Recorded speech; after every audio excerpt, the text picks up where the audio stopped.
We have a new wrinkle in the Haason Reddick debacle. Well, what's up, Jets fans? Here we are again. I am GreenBean here with another video talking about our beloved yet oh so painful New York Jets football franchise. Before we get started, I would like to mention the sponsor for the video, the one and only BetUS, America's favorite sports book, who is now, they are upping the offer that we've been talking about all through the preseason and the beginning of this season. Yes, you can still get the 125% bonus on your first three deposits, but if you use the promo code YouTube150 when you sign up, they will up that bonus to 150%. Can you believe it? Have you ever heard of such madness? That's right, BetUS, 150% bonus on your first three deposits up to $2,000. And as you know, BetUS is where you can find everything that you need in the ways of seeing what you know about the game of football can net you a few extra bucks in your pocket. You look at the Jets-Titans line on all the prop bets right there on BetUS. And again, 150% bonus by using the promo code YouTube150. Now, guys, we're talking about Haason Reddick again. Why are we talking about him? Well, because it's a negative story that's out there with the New York Jets.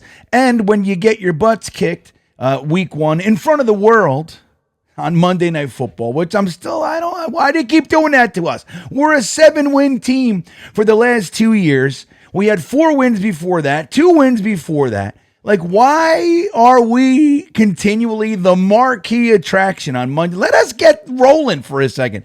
That being what it is, here we were. We got punched in the face on Monday Night Football against the San Francisco 49ers.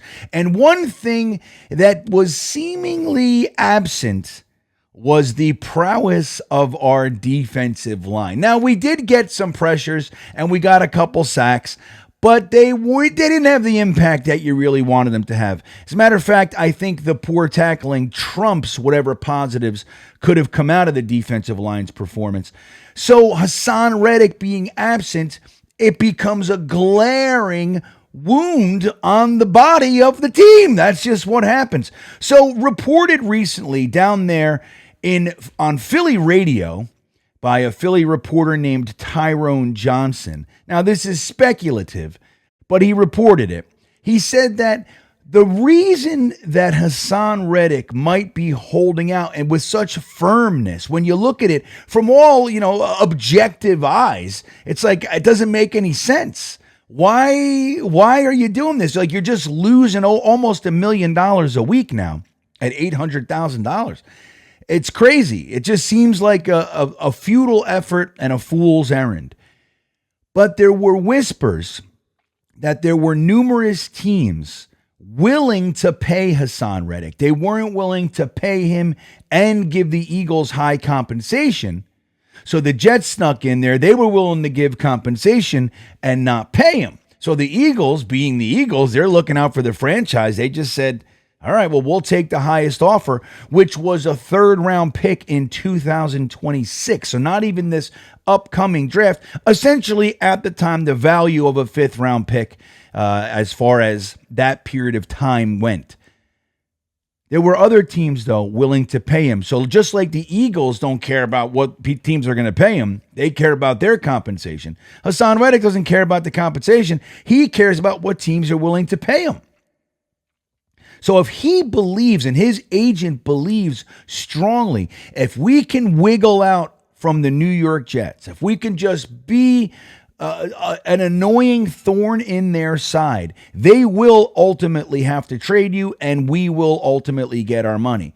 Now, that puts Joe Douglas in a precarious position. Number one, if we are going to be missing him, the glaring aspect of it is that we have an elite pass rusher who's just not getting paid. So we're playing, cheapskate games or something like that.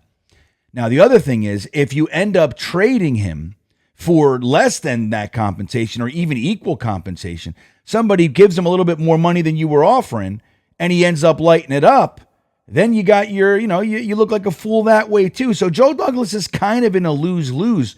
Honestly, I think the best course of action, you can up the money a little bit more. You could say, hey, look, here's my final offer. I'm willing to up it to X amount of dollars. I'm not giving you $28 million for 3 years or whatever the hell it might be that he's asking for. Yeah, I'm willing to do this. I'm willing to give you $20 million for this year. I'll give you 18 next year, whatever the hell it is. That's my final offer. If not, trust me when I tell you, you will be sitting. The offers I'm getting are for 6-round picks. I'm not doing it. So you're just going to sit there and you're going to lose the entire year's worth of money, a year off your career. And guess who you'll be negotiating with next year? Me. Or the Jets if I get fired. So we don't know what's going to happen there either. A lot to be written yet. So let me know what you think. What do we do here? Again, this is a speculative report, whispers and all that. But I would jump to the conclusion that's probably true. I'm sure there are other teams willing to pay him.